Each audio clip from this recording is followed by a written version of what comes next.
sétimo ano, tudo bem com vocês? Foi tão bom a experiência de nos encontrarmos, né? Com quem a gente pôde, é claro. E quero dizer que senti muita falta de você que não pôde estar presente com a gente. Infelizmente, cada um tem o seu motivo e a gente respeita com toda certeza o motivo que leva você a não estar na escola, né? Mas não esqueça que nesse momento o que é mais importante é o nosso bem-estar, certo? E se você vai ficar bem em casa, isso é que importa. Mas também você tem que entender que apesar de toda a situação que a gente está vivendo, a gente deve estudar. A gente deve ir atrás do conhecimento, deve ir atrás de se manter entendido das coisas. Não vamos parar o nosso ensino, o nosso conhecimento por causa de nada, certo? Então, para você que não pode estar com a gente, né, nessa semana anterior que se passou, nós iniciamos o estudo do capítulo 12, onde nós começamos a falar sobre reino plantae. Como o próprio nome fala, reino plantae é o reino dos vegetais, das plantas. Então, todos os seres vivos com características vegetais têm um grupo próprio que é o reino plantae. Então, esse grande grupo, né, essa biodiversidade, bio é de vida e diversidade é de variedade, né, diversidade de vida. Então, é um grupo muito amplo, muito diverso, né. Atualmente, se sabe que existem espécies na Amazônia que nunca foram nem catalogadas, nunca foram descobertas, estudadas, né. Existem vegetações que ainda não foram, que não são conhecidas pela ciência. Então, é um grupo muito diverso, até porque a variação genética delas é muito grande. E para estudar o reino vegetal, nós temos que entender que o reino plantae se divide em dois grandes grupos, que são as criptógamas e as fanerógamas. Vocês vão acompanhar na 157. Está aí de vermelhinho o nome criptógamas e fanerógamas. Quem são as criptógamas? As criptógamas são plantas que possuem estruturas de gametas pouco visíveis ou até mesmo escondidinhas.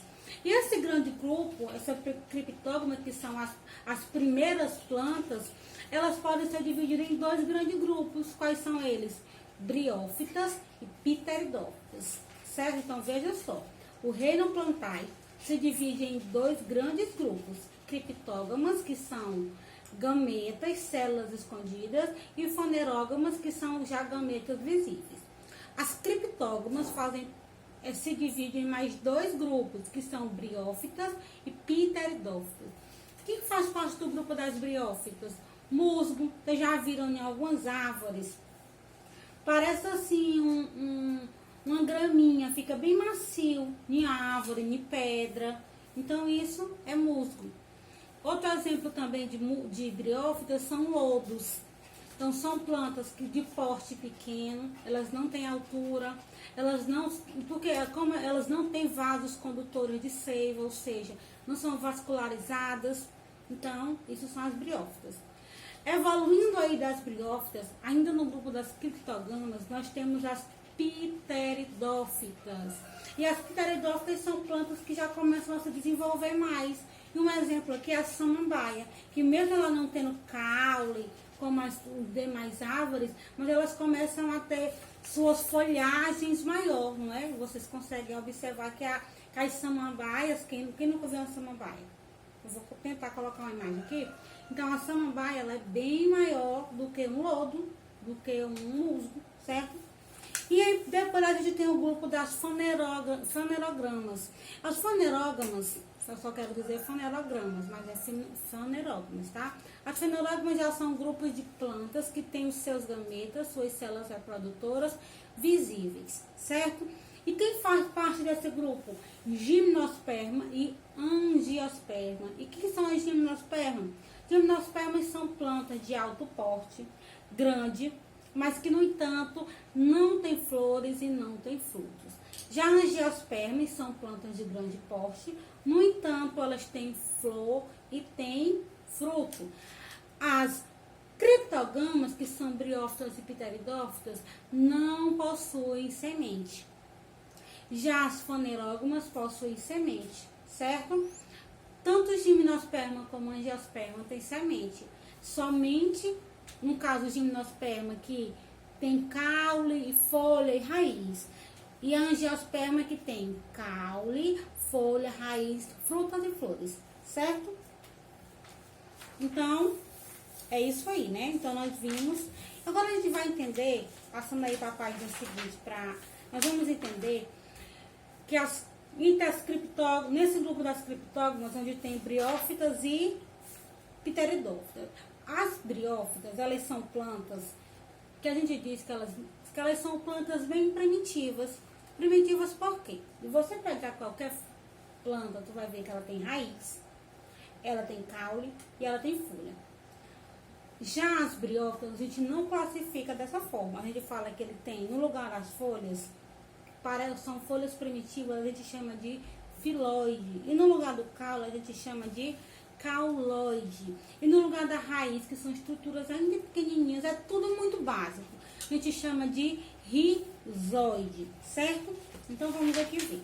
As briófitas, na 157, são plantas que vivem em ambiente úmido e sombreado, dotada de uma baixa estrutura a cerca de 5 a 10 centímetros de comprimento, podendo chegar a um tamanho maior em raros casos.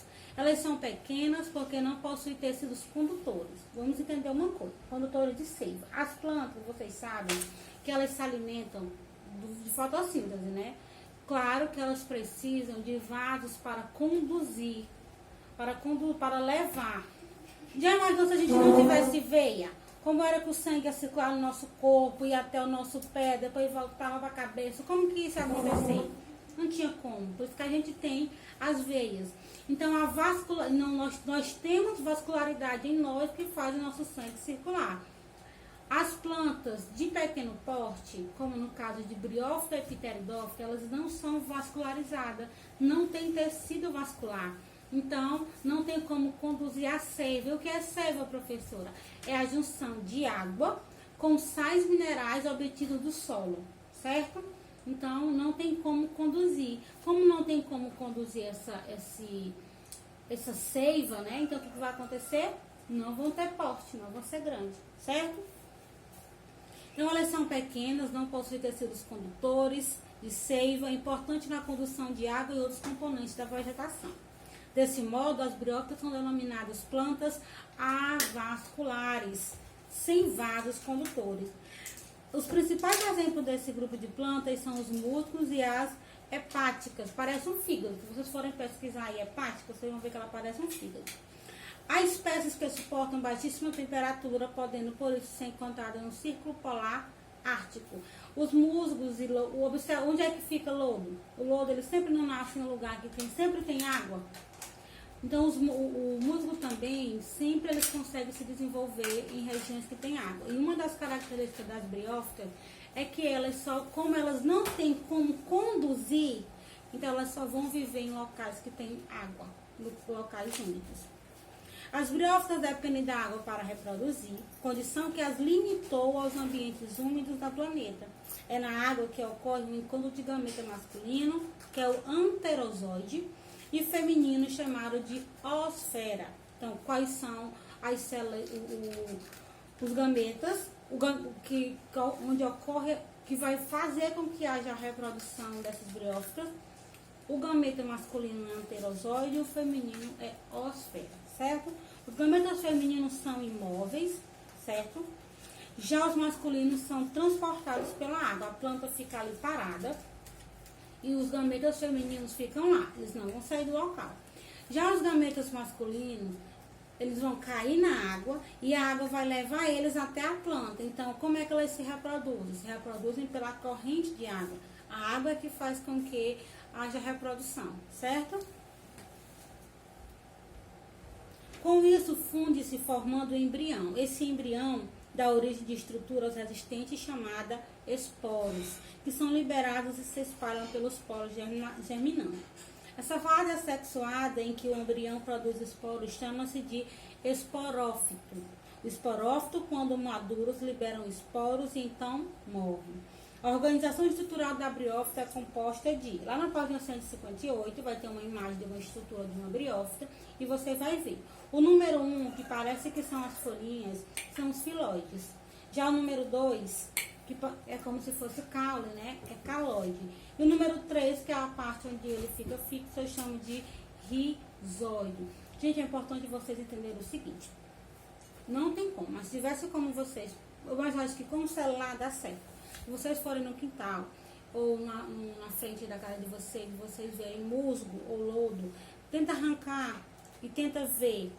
Tem um aplicativo no celular que microscópio, o nome do aplicativo.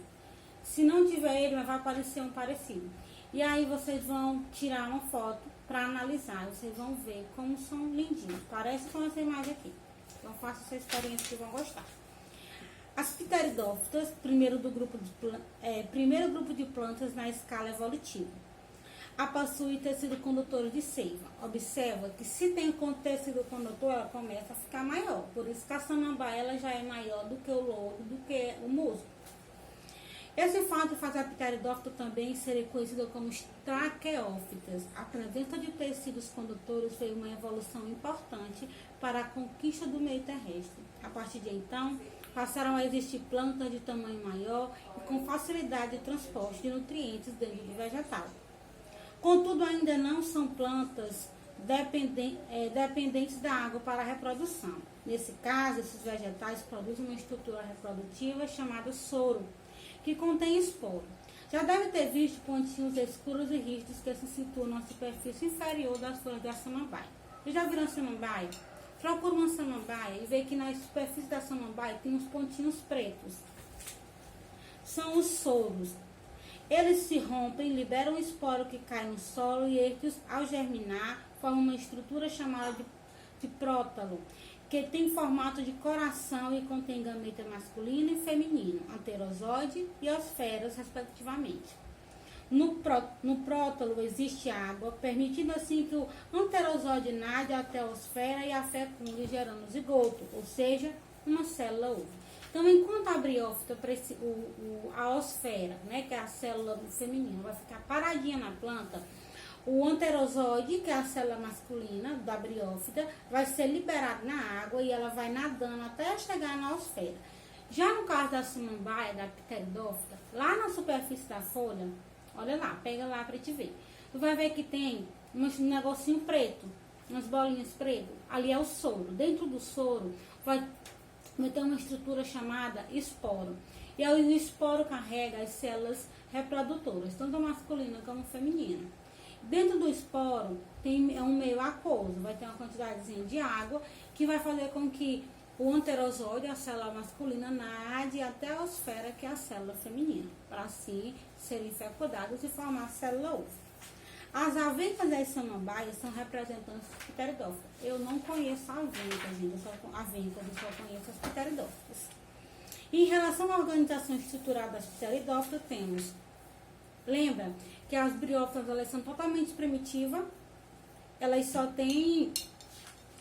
vão ter, no lugar de folha é filóide, no lugar de caule é cauloide e no lugar da raiz é o rizóide. Já as samambaias, que são uma evolução, né? Elas já têm folhas, elas têm caule e elas têm raiz, certo? Então vai ficando aqui uma atividade para vocês na página 160. Façam a atividade e na próxima aula nós vamos falar sobre fanerógamas, que são gimnospermas e angiospermas. Então, fiquem com Deus e até a próxima aula.